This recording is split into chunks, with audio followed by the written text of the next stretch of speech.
አንተ ወንድ ነህ ሴት ነህ? አይ ሴት ነኝ። አንተ ወንድ ነህ ሴት ነህ? ሴትም ወንድም አይደለም። ሴትም ወንድም አይደለም። እና ምንድን ነህ? ምንም አይደለም። አንድ ኦርቶዶክሳዊ አራስ ቤት ሄዶ መዘመሩ ምኑ ነው ክፋት? አንገቱ ላይ መስቀል አድርጎ ሲዘፍን ሲጨፍር ትክክል፣ ሲዘምር ለምን ዘመረ ነው? አረተውን ያልገባኝም ሁሉ ነገር አይነቀፍም። መቅደስ ውስጥ ነው የምላችሁ እንግዲህ ስጋው ደሙን እስከ ማሳየት ድረስ አህዛቡንም የሚያምነውን የማያምነውን ቦዲጋርዳቸውን ሁሉ ሳይቀር ይዘው ይገቡ ነበር። ስላሴ አካል አላቸው ወይ? አዎ። ያ አካል ግን የሚዳሰስ የሚጨበጥ የሚወሰን አይደለም። ስላሴ ጾታ ከሌላቸው ለምን ቅድስት ተብለው ተጠሩ? ለምን ቅድስት ተብለው ተጠሩ?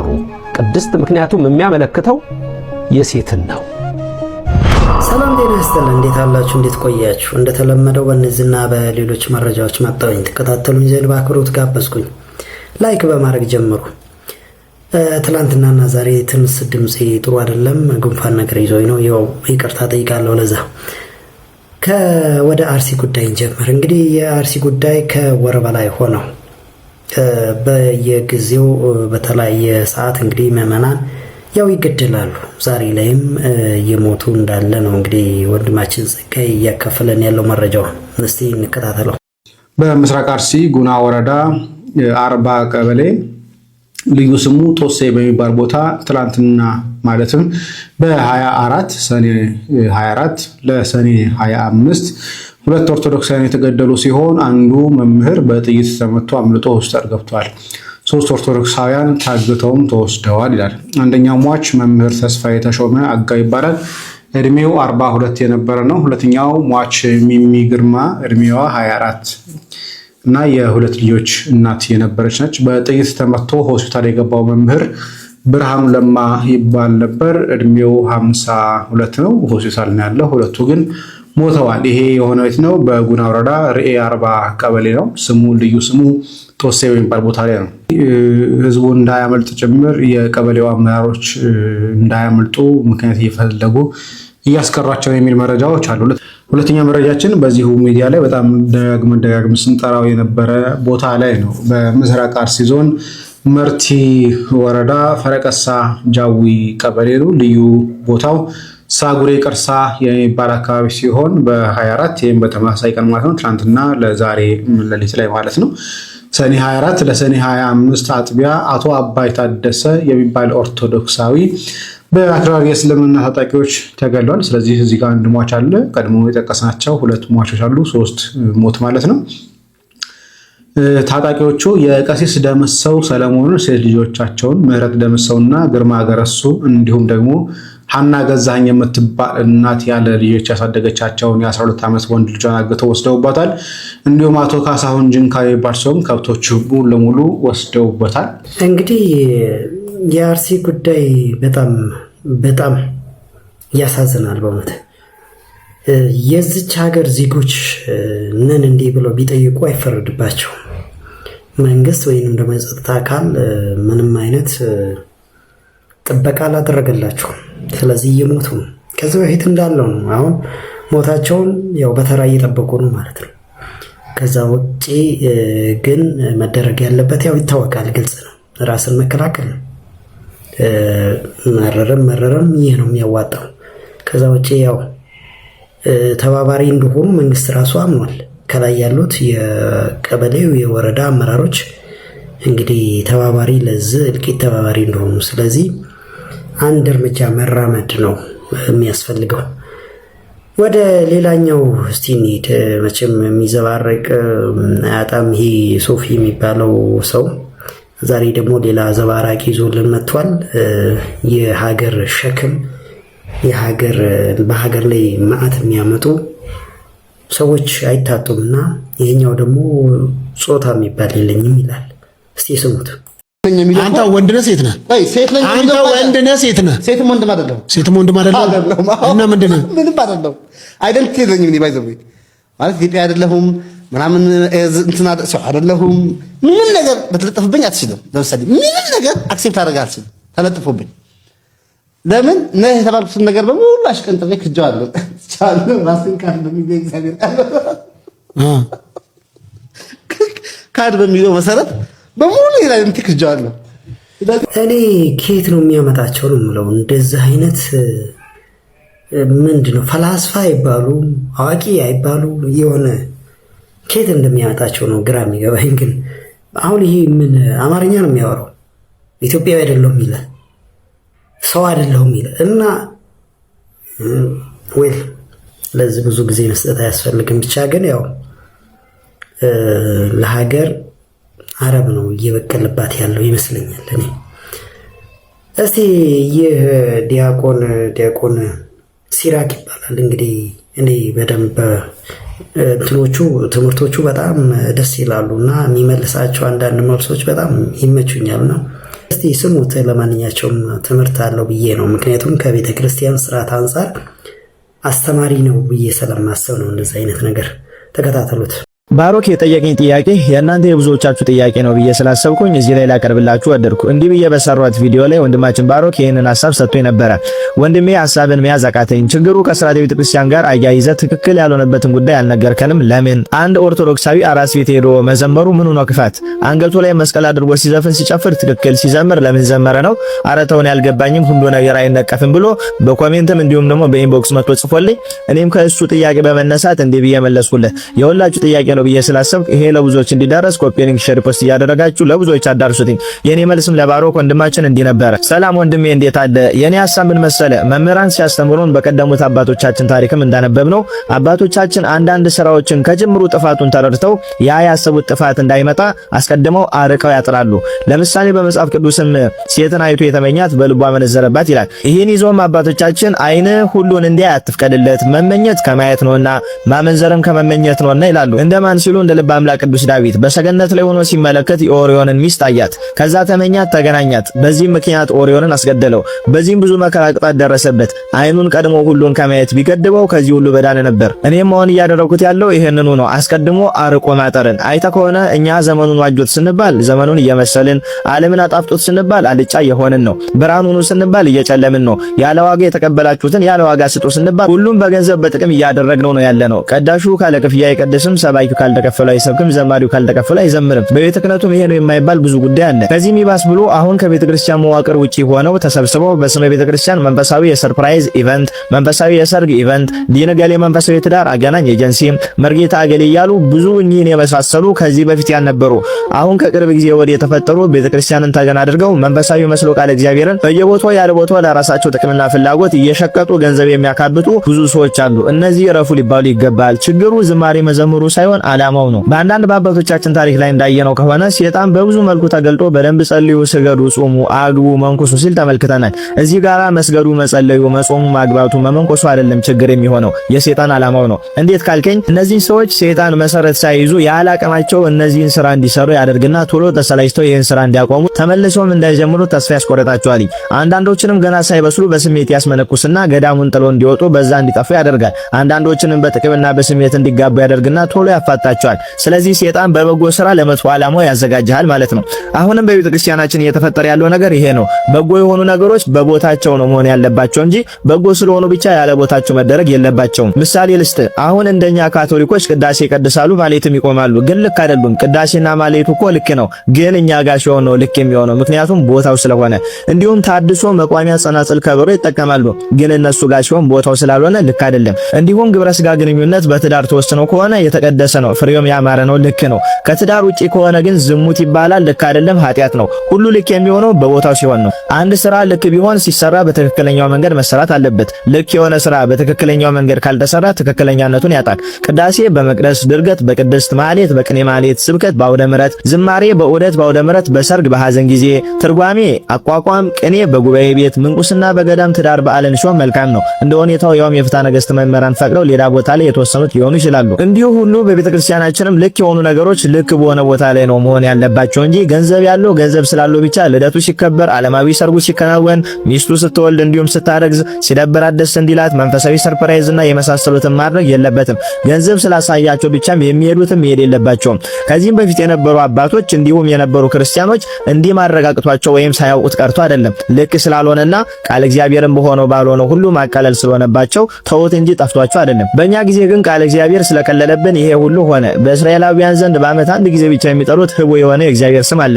ይሄን የሚያደርጉት ከክብርና ፍርሃት የተነሳ ነው። አንድ ምሳሌ ልጨምርልና ላጠቃለው። አሁን በእኛ ቤተክርስቲያን አንዳንድ በማይገባ ዓለማዊና ከስርዓት ውጪ በሆነ ሰርግ ላይ ተገኝቶ የሚባርክ ቄስን መምሰል ነው። ፍትሐ ነገሥት እንዲህ ያደረገ ቄስ ክህነቱ ይሻር ይላል። መባረኩ ሲሆን እዚህ ጋር ልክ ያልሆነው የማይገባ ቦታ ላይ መገኘቱ ነው። በአጠቃላይ ቤተክርስቲያን ከሰራችው ስርዓት ውጪ ዘመኑን ተገና አድርገን የራሳችንን ስርዓት እየሰራን ነው ማለት ነው። ይሄ ደግሞ ለቤተክርስቲያን ክብር አይመጥንም፣ በእግዚአብሔር ዘንድም ተቀባይነት የለውም። አሁን ደግሞ በእኛ ዘመን ዝማሬውም ስብከቱም ሁሉም ለሰው ታይታ እንጂ ለእግዚአብሔር ክብር ተብሎ አይደለም የሚሆነው። ይሄ መቆም አለበት ብዬ ለወንድማችን ባሮክ ይህን መልስ መለስኩለት። ለብዙዎቻችሁ ጥያቄውን እንደመለስኩ ተስፋ አደርጋለሁ። ስለዚህ ነው ጥቂት የቤተክርስቲያን ስርዓት ስትሻር በየቦታው እየተገኘው ይሄ ልክ አይደለም ብዬ የምጮኸው። ይሄን ያልተረዳችሁ አንዳንድ ሰዎች ደግሞ ይሄንን የማደርገው ለላይክ ለመታወቅ ለፎሎ ምናምን መስሏችሁ ሆነ ተሳስታችኋል። ይሄን የማደርገው አርቄ ለማጣርና ስርዓተ ቤተክርስቲያን እንዲጠበቅ ካለኝ ፍላጎት እንዲሁም ከተሰጠኝ ኃላፊነት የተነሳ ነው። ስለዚህ ብዙዎቻችሁ ጥፋት አጥፍታችሁ ጥፋተኞች ናችሁ ተብላችሁ ቤተክርስቲያን ስራ ስትዳኙ ነገሩን ወደ ግል አዞራችሁት አትመልከቱት። እንደ ስርዓተ ቤተክርስቲያን እንጂ እንደ ግለሰብ አልተናገርኩምና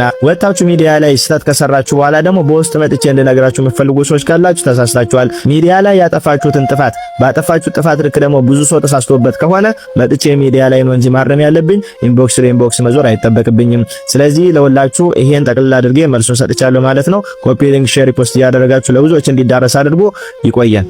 እናመሰግናለን ወንድማችን ዲያቆን ሲራክ።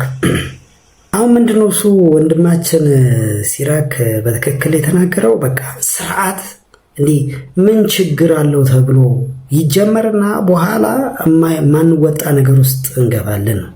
ስለዚህ ጥቃቅን ነገሮች መታረም አለባቸው ጊዜ ነው። በቃ ያንን ነው እኔ እየነገረኝ ያለው እና አመሰግናለን።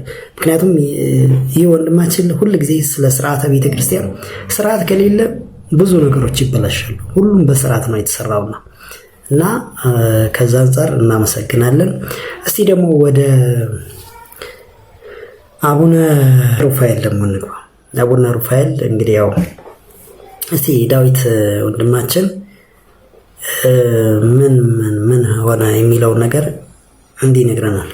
ጳጳሱ አቡነ በርገር ሩፋኤል እጅግ በጣም ተቃውሞ ገጥሟቸዋል። ይህም ተቃውሞ ስትሰሙት መጨረሻ ላይ እጅግ በጣም ትደነቃላችሁ።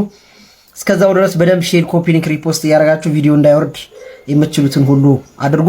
ቅዱስ ሲኖዶስ እንግዲህ በወሰነው ውሳኔ መሰረት የትኛውንም ሀገረ ስብከት እንዳታስተዳድሩ ጠቅላይ ቤተ ክህነት በሚገኘው ማረፊያችሁ ተቀመጡ እስከ 2019 ጥቅምት ቀን ድረስ ውሳኔ እስከሚሰጥ ድረስ ብሎ ባለው መሰረት እንግዲህ ሀገረ ስብከቱን ለቀው እንዲወጡ ቢታዘዙም መውጣት ባለመፈለጋቸው እዛው እንግዲህ የተለያዩ ሽማግሌዎችን ለመላክ ሲጥሩ ነበረ። የቤንሻንጉል ጉሙዝና የጋምቤላ ክልላዊ መንግስት እጅግ አድርገን እናመሰግናለን። በአራት ፖሊስ በመሆን እንዲሁም ደግሞ የጋምቤላ መኪና እንዲሁም ደግሞ እነሱ በዘረፉት የተገዛ መኪና ተደርጎ በአሁኑ ሰዓት እንግዲህ ሩፋኤል በርገር ጠቅላይ ቤተ ክህነት ገብተዋል ማለት ነው።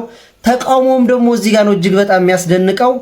እንግዲህ የአቡነ በርገር ሩፋኤል መሄድን አስከትሎ በጋምቤላ ውስጥ የሚገኝ ታላቅ ሆቴል እንግዲህ ወዴት ነው ሂሳቤ ሳይከፈለኝ የምትሄዱት እያለ ይገኛል። አቡነ በርገርን እንግዲህ ጠቅላይ ቤተ ክህነት ቅዱስ ሲኖዶስ ሀገረ ስብከቱ እንዲያስተዳድሩ ቢልካቸውም በሆቴል ደልሸሽ እያሉ በርገራቸውን እየበሉ የምግብ የመጠጥ የአልጋ 510 ሺህ ብር አላቅም ብቻ እና ክፈሉኝ እያለ ይገኛል ሆቴሉ። ከዚህ ጋር ተያይዞ እንግዲህ ሁላችሁም ባለማተብ ክርስቲያኖች የጋምቤላ እና የቤንሻንጉል ጉሙዝ ክልል መንግስትን አመስግኑልኝ ሁላችሁም። የመጀመሪያው ቅዱስ ሲኖዶስ ካስተላለፈው መልእክት አንዱ ምንድነው? የቀኑና የዶግማ ጥሰት ማለት መቅደስ ውስጥ ነው የምላችሁ እንግዲህ ስጋው ደሙን እስከ ማሳየት ድረስ አህዛቡንም የሚያምነውን የማያምነውን ቦዲጋርዳቸውን ሁሉ ሳይቀር ይዘው ይገቡ ነበር።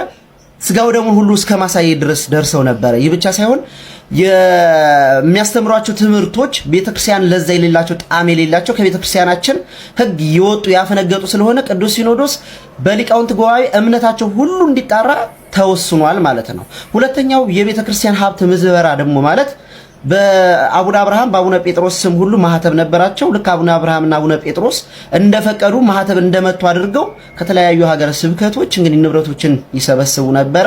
እንዲሁም የሚያስተዳድሩትን ሀገረ ስብከት 5 መኪና ሸጠዋል። ይህ ብቻ አይደለም፣ የወርቅ ታቦቱንም እንግዲህ በመስበር ሸጠዋል ማለት ነው። ወርቅ ታቦቱን ያሁንም ቢሆን የሚያስተዳድሩትን እንግዲህ አቡነ ሳዊሮስና አቡነ ዲዮስቆሮስን ማህተብ ሁሉ አላቸው። አንድ ልብ እንድትሉ የምፈልገው ነገር ደግሞ ምንድነው ሊቀ ጳጳሱ ይህን ሁሉ ድርጊት እንግዲህ በጳጳስነት ደረጃ ሆነው ሲያደርጉ ቅዱስ ሲኖዶስም ሲወስን ትክክለኛ ማስረጃን ይዞ ነው የወሰነው። ይህ ጊዜያዊ ውሳኔው ጠቅላይ ቤተ ክህነት እስከ 2019 ጥቅምት ድረስ እንዲቀመጡ የትኛውንም ሀገረ ስብከት እንዳያስተዳድሩ ሲሆን ትክክለኛ ውሳኔ ውስጥ የሚወሰነው ግን መቼ ነው? 2019 ጥቅምት ዕለት የሚወሰነው ጉባኤ ላይ ነው። እንግዲህ ሁሉም ሊቀ ጳጳሳት ባሉበት የሚወሰን ውሳኔ ይሆናል። አዲስ መረጃ እንዳገኘው ማሳውቃችሁ ይሆናል። በደንብ ሼር፣ ኮፒ ሊንክ፣ ሪፖስት ያደርጋችሁ። እናመሰግናለን ወንድማችን ዳዊት። እንግዲህ በጣም ይዘገንናል። እኔ እንጃ ብቻ ግን በጣም ከባድ ነው። እግዚአብሔር ይሆናል በእውነት ከላይ ነው ነገሩ የተበላሸውም ለማንኛቸውም እግዚአብሔር ይሆናል እና ያው የእግዚአብሔር ያነሳውን በትር ይቀጥልበት እና ከላይ ያለውን ያጽዳ። እሱ የሆነ ጸሎታችን ነው የምለው እኔ። ወደ ሰሞኑ ደግሞ ሌላኛው ትኩሳት ምንድነው? እሱ በስላሴ ጾታ ዙሪያ እና በስላሴ አካል ዙሪያ የተነሱ አወዛጋቢ ነገሮች ነበሩ እና የተለያየ መልስ እየተመለሰ ነው። እንግዲህ እኚህ አባት ናቸው እንግዲህ ጥያቄውን ያነሱት። እስቲ የተከታተሉት። አንድ ወንድማችንም ለዚህ መልስ አለኝ ይላል። እስቲ ስሙት። እስኪ ይህን አስተምሮ እንስማ። ንግበር ሰብአ በአርአያነ ወበአምሳሊነ አይደል? በአርአያችን እንደ ምሳሌያችን ሰውን እንፍጠር አይደል? በስላሴ አምሳሌ ተፈጠር። አንድ ነገር ትዝ አለኝ ግን ክቡር ሊቀ ስልጣናትም ባሉበት ልናገር። ስላሴ አካል አላቸው የላቸው? ሲውላቸውም ተናገሩ። ጾታ አላቸው የላቸው? ተናገሩ። አይዟችሁ። ወይም የላቸውም ወይም አላቸው በሉ። የላቸውም? ያገር ያለ መብረቅ ማለ መምጣቱ በጣም ይገርም። እናንተ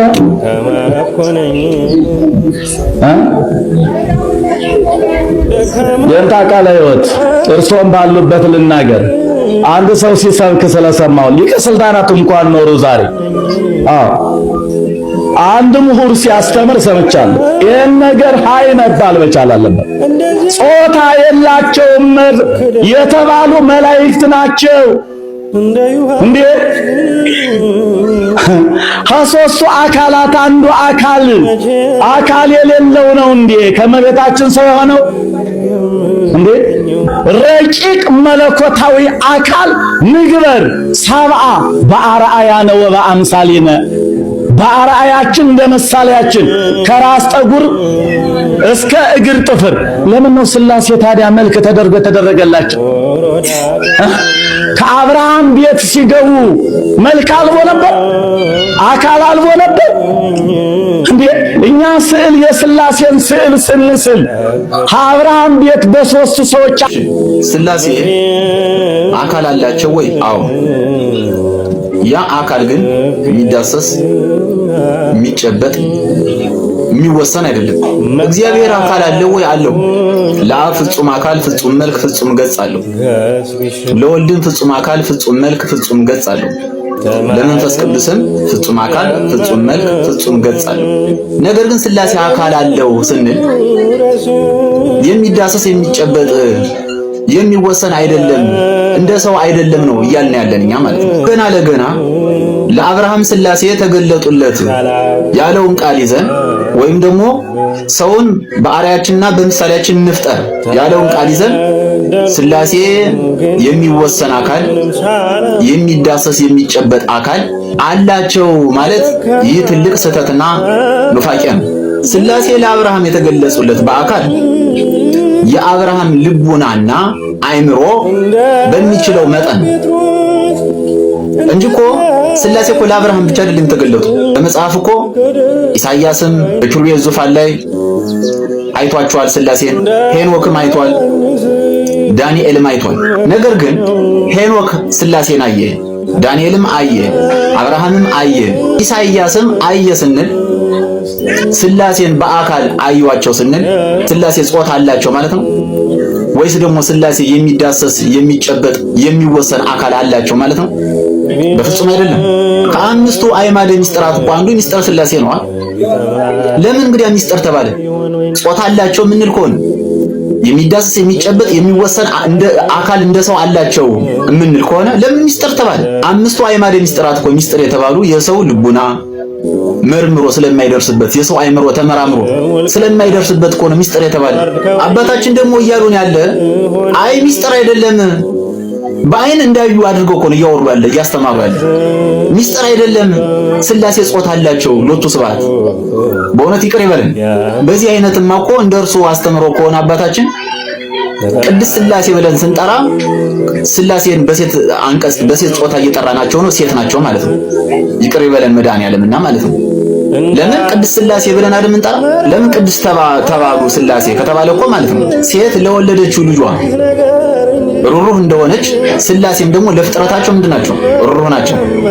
ሴት ልጅን እንዳስገኘች ስላሴ ደግሞ ዓለምን ስለፈጠሩ ስላስገኙ በሴት አንቀጽ ይጠራሉ ማለት ነው። ስለዚህ ቅድስት ስላሴ ስንል በሴት ጾታ እየጠራናቸው ነው ማለት እኮ ነው። በእርሱ አባባል ሴት ናቸው እያልናቸው ነው ስላሴን ማለት እኮ ነው።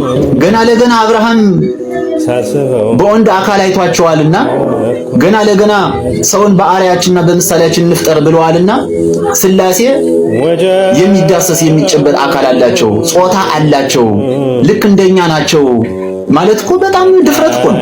እንደዛማ ከሆነ እኮ ቅድስት ቤተክርስቲያን ስንለው ቤተክርስቲያን ጾታ አላት ማለት ነው። ለምን በሴት አንቀጽ እየጠራናት ነው? ቅድስት ቤተክርስቲያን ብለን እየጠራናት ነው። ኢትዮጵያ ሀገራችን ስንል ኢትዮጵያን በሴት ስንጠራት ኢትዮጵያ ጾታ አላት ማለት ነው። ለምን በሴት አንቀጽ እየጠራናት ነው? ሴት ናት ማለት ነው ኢትዮጵያ። እኛ እንደተማርነው ከሆነ ነፋስ፣ መላእክት፣ ነፍስ እና ስላሴ ወይም እግዚአብሔር ጾታ የላቸው። ስላሴ በስም በአካል በግብር ሶስት ናቸው። በመለኮት በህልውና በአገዛዝ በባህሪ ይህን ዓለም በመፍጠርና በማሳለፍ ግን አንድ አምላክ እግዚአብሔር ብለን እንጠራለን። ነገር ግን እግዚአብሔር ብለን ስንጠራ በወንድ አንቀጽ ስለጠራ ነው ብቻ ጾታ አለው እግዚአብሔር ማለት በእውነት በጣም ከባድ ነው፣ ትልቅም ኑፋቄ ነው። አሁን ይህን ስናገር አንዳንዱ ምን ይላል? አንተ እሳቸው አራት አይና ናቸው፣ አንተ ምን አውቀ ነው? ከምን አባውቀ ነው? አሁን አንተ ማን የሚሉ ነህ? ከየት አባ የመጣ ነህ? እውነትን ለመናገር እኮ ሊቅ መሆን አይጠበቅም፣ ወይም ክህነት አይጠበቅብንም። እውነትን ለመመስከር እነ ሊቀ ሰማዕታት እነ ቅዱስ ጊዮርጊስ እነ ቅዱስ ቂርቆስ እነ ቅዱስ መርቆሬዎስ ክህነት ኑሯቸው እኮ አይደለም፣ እውነት የሆነውን ክርስቶስን ግን በልባቸው ስላነገሱት ለእውነት ሲሉ መከራ ተቀበሉ፣ ሰማዕት ሆኑ። ስለዚህ ስህተቱን ስህተት እንላለን፣ እውነቱን ደግሞ እውነት እንላለን። ነገራችን ላይ ወንድማችን እፎይ ሁሱ የተባለውን የሙስሊም ኡስታዝ ዲቤት ያደረገው ዕለት እኮ ሁሱ ምንድን ያለ አላህ የሚዳስስ የሚጨበጥ አካል አለው ስላለ እኮ ነው እፎይ ያሸነፈው ያ ሁሉ መነጋገሪያ የሆነ ማለት ነው። ስለዚህ እኛም ወደ አህዛብ አስተምሮ እየሄድን ነው ማለት ነው። እውነት ልናስተውል ይገባል፣ እንረጋጋ።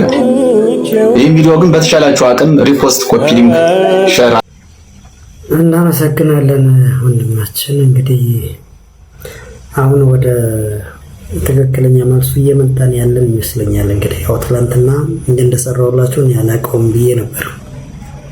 አሁን ላይ ግን ያው ከተለያየ አቅጣጫ ለኔም ለሁሉም የሚመች መልስ እየተሰጠ ይመስለኛል። እንግዲህ ይህ አስተምሮ ጾታ አላቸው ስላሴ ማለት እንግዲህ እንዳለው የኑፋቄ ትምህርት እንደሆነ ነው። መምህር ዶክተር ቀሲስ ዘበነ ለማም እንደዚህ ይላሉ። ተመሳሳይ ማለት ነው። ስላሴ ጾታ ከሌላቸው ለምን ቅድስት ተብለው ተጠሩ? ለምን ቅድስት ተብለው ተጠሩ? ቅድስት ምክንያቱም የሚያመለክተው የሴትን ነው የሚል ነው። ሌላም ድንገት ካስታወስኳችሁ በጣም መዝሙር ወረብ ላይ የሐምሌ 7 የሐምሌ ስላሴ አቡን አለ። በአብዛኛው የቤተክርስቲያን ሊቃውንት መሪጌቶች የሚያውቁት ነው፣ ካህናት የሚያውቁት ነው። ሐምሌ 7 ሐምሌ ሥላሴ ላይ አቡን የሚባል በ3 ሀሌታ የሚዜም አለ። እዛ ላይ ያለ ቃል በጣም በብዙ በወረብ ትሰሙታላችሁ። በጣም የተለመደ መዝሙር አለ ሥላሴ የሚል እንደዚህ በዚህ ዜማ ያለ ዝማሬ አለ። ትትረመም ወትትነከር የሚል ሰምታችኋል አይደል? አሁን እሱን ምን ማለት ነው? ምን ማለት ነው? አሁን በአቡኑ በመዝሙሩ በዝማሬው በተለያየ መንገድ የምናነሳው እዚህ ጋር ሥላሴ ትትረመም ወትትነከር የሚለው ቃል የሚያሳየው የሴት አንቀጽ ነው። የሴት አንቀጽ ነው። አሁን ሥላሴን በሴት አንቀጽ ስንጠራ አሁን እዚህ ላይ ትላንትና ስነግራችሁ የነበረው አሃዱ አብ ቅዱስ፣ አሃዱ ወልድ ቅዱስ፣ አሃዱ ውእቱ መንፈስ ቅዱስ እያልን አንተ አቡነ ዘበሰማያት እያልን አንተ ብለን የምንገልጸው ልክ እንደ መስቀሉ እንደነገርኳችሁ፣ እንደ ፀሐይ እንደነገርኳችሁ፣ እንደ ነፋስ እንደነገርኳችሁ ጾታ ኖሮ አይደለም፣ በጾታ ይነገራል ማለት ነው። በሩን ዝጋው ሲባል በጾታ ተነገረ እንጂ በሩ ጾታ ኖሮት አይደለም። መስቀሉን ተሳለምሁ ስትሉ ጾታ ኖሮት ሳይሆን በጾታ ተነግሮ ነው። ስለዚህ ሥላሴ ትትረመም ወትትነከር የሚል ቃል አለ። ትርጉሙን በኋላ ላይ እነግራችኋለሁ ምን ማለት እንደሆነ። አሁን ወደ ዋናው መነሻ ስንገባ ቅድስት ሥላሴ ብለን ስንጠራ፣ ቅድስት ሥላሴ ብለን በምንጠራበት ጊዜ ምንድነው የምንለው? ሴት አንቀጽ ነው። ልክ ነው። ቅድስት ነው። ቅድስት ለሴት ነው። ለወንድ ሲሆን ምንድነው? ቅዱስ ነው። ስለዚህ ቅድስት ሥላሴ ስንል ቅድስት የምትለዋ ትርጉሟ ብዙ ሰው ይሳሳታል። አንዳንድ ጊዜ አንዳንድ መምህራንም ሲናገሩት በትክክል ሳይገልጹት ሲያልፉት እሰማለሁ። በጣም አስተውሉ። የአብ ጸጋ የወልድ ቸርነት የመንፈስ ቅዱስ ኅብረት አንድነት አሁንም ይደርብን። ሚስጥር ገላጭ መንፈስ ቅዱስ በእኔ በባሪያው በእናንተ ይደር። እመቤታችን ከኛ ጋር ትሁን። የልባችሁ ሐሳብ ይፈጸም። የሚያስጨንቃችሁ ከእግራችሁ በታች ይውደቅ። መንፈስ ቅዱስ በእናንተ ላይ እንደ ልብስ ይሁን፣ እንደ ዝናብም ይውረድ። በልባችሁ ይጻፍ፣ በአይምሯችሁ ይቅረጽ። አሜን። ይሁንልን፣ ይደረግልን። ቅድስት የሚለውን ቃል ለማወቅ የቅድስት የሚለው ቃል መነሻ ግሱ ምንድነው የሚለው ነው። ቀለል አድርጌ ስለምነግራችሁ በእርግጠኝነት ይገባችኋል። እግዚአብሔር ደግሞ ይግለጽላችሁ። ግዕዝ ቨርብ ግስ ሁልጊዜ ግሱ የሚነሳው በሶስተኛ መደብ ነጠላ ቁጥር ነው የሚነሳው። ስለዚህ ይሄን ቅድስት የሚለውን ለማምጣት ምንድነው መነሻው ካላችሁኝ ቀደሰ የሚለው ቃል ነው። ቀደሰ የሚለው ቃል ትርጉሙ ሲገባችሁ ከዛ እንደ ቴክስቱ እንደ አውዱ ወይም እንደ ተቀጸለው ቅጽል ነው። በነገራችን ላይ ቅድስት የሚለው ሳድስ ቅጽል ይባላል። እንዴት ነው ይሄ ቅጽሉ ምንድነው የሚያመለክተው የሚለውን ለማወቅ በሶስት መንገድ ልንገራችሁ። ቀደሰ ትርጉሙ የቀደሰ ትርጉም ቀደሰ በሉ። ቀደሰ አንደኛ ትርጉም አመሰገነ። ሁለተኛ ትርጉም ለየ። ሶስተኛ ትርጉም አከበረ። ከዚህም በላይ የተለያዩ ተመሳሳይ ትርጉሞች አምጥቶ በተለያየ ነገር ውስጥ ሊገባ ይችላል። ሶስቱን ግን ያዙልኝ። ቅዱስ የሚለው የወንዱ ወደ ሴቷ ሲለወጥ ቅዱስ የሆነው ምንድነው የሚሆነው? ቅድስት። አሁን ቅድስት የሚለውን ስናመጣ አንደኛ ትርጉም የተመሰገነች ይሆናል። ሁለተኛ ትርጉም የተከበረች ይሆናል። ሶስተኛው ትርጉም የተለየች ይሆናል። አሁን ልብ በሉ፣ ሁለቱን ያዙት። ያኛውን ተውትና ባመሰገነና በለየ ያዙት። ቅዱስ የተመሰገነ፣ ቅዱስ የተለየ። ሁለት ትርጉም ያዙ። ንገሩኝ። ቅዱስ አንደኛ የተመሰገነ፣ ቅዱስ ሁለተኛ የተለየ። ለሴቷ እናምጣው። ቅድስት የተመሰገነች፣ ቅድስት የተለየች። እዚህ ላይ ላቁምና አሁን ምንድነው ሥላሴ ጾታ አላቸው ከተባሉ ለምንድነው ቅድስት ተብለው የሚጠሩት የሚለው ነው። ምክንያቱም ጾታ የተባለው በጾታ ይነገራሉ ነው እንጂ ይሄን ሁሉ ምሳሌ ስነግራችሁ የነበረው ትላንትና እንዲገባችሁ ነው። ስለ እግራችሁ አንስቼ ስለ ስጋ አንስቼ የነፍስ ጾታዋ ሴት የስጋ ጾታ ወንድ እንደሆነ ሌላ ቀርቶ አካል ይሄን ጆሮዬን ይሄን አይኔን ይሄን ራሴን ያልኩ ያን ሁሉ የዘረዘርኩት እኮ እዚህ ጋር ጾታ አለ ማለት አይደለም። እናንተ ሴቶች ናችሁ። ለምሳሌ ሴቶች አሁን የምትሰሙኝ እግዚአብሔር ይባርካችሁ፣ የቅዱሳት አንስት በረከት ይደርባችሁ፣ እናቶች እህቶች ይደርባችሁ። እናንተ አሁን ለምሳሌ እግራችሁን እግሬን አመመኝ ስትሉ እግራችሁ ጾታ አለው። እናመሰግናለን። እንግዲህ መምህራችን በትክክል ገልጸውታል ይመስለኛል። አሁን ላይ እንግዲህ መቼም ይህ ስለ ሥላሴ ጾታ እንግዲህ እሳቸው የአንድ የስጋን አገላለጽ ነው የገለጹት። እንግዲህ አሁን ከዚህ ከተረዳሁት ስለዚህ ትክክለኛ አባባሉ ልክ በጣም በምሳሌ የሚገባው ይሄ ነው። ለአንድ ነገር በጾታ ይገለጻል። ልክ ለምሳሌ መስቀሉን ተሳለምኩ ሲባል በጾታ እንደተገለጸው አይነት ነው። እንግዲህ ይህ ነው ተስማሚ ለአእምሮ እና በዚህ መልክ መረዳት አለብን እንጂ ያው እግዚአብሔር ከህሊና በላይ ነው። እንደዚህ በአይናችን የምንዳስሰው የሆነ የምናየው ነገር አይደለም። ስለ እንዲህ ልክ እሳቸው እኚህ መምህር እንዳሉት ከሆነ እግዚአብሔር እንዲህ ውሱን የሆነ እንደዚህ ጾታ አለው እንዲህ ነው እንዲህ ነው እንዲህ ነው ብለን የምንል ከሆነ እግዚአብሔርን ለመወሰን የምንሄድበት አካሄድ ነው የሚመስለኝና እግዚአብሔር ከህሊና በላይ ሁሉ ነው እና እንዲህ መርምረን የምንደርስበት አይደለም እና ጾታ አለው ብለን ባንሟገት ነው። እንግዲህ መቼም ከሞላ ጎደል አሁን የተረዳሁት መረዳት አለ። እንግዲህ እናንተም እንደ በዚህ መልኩ ትረዱ ይሆናል ብዬ አስባለሁ። አመሰግናለሁ።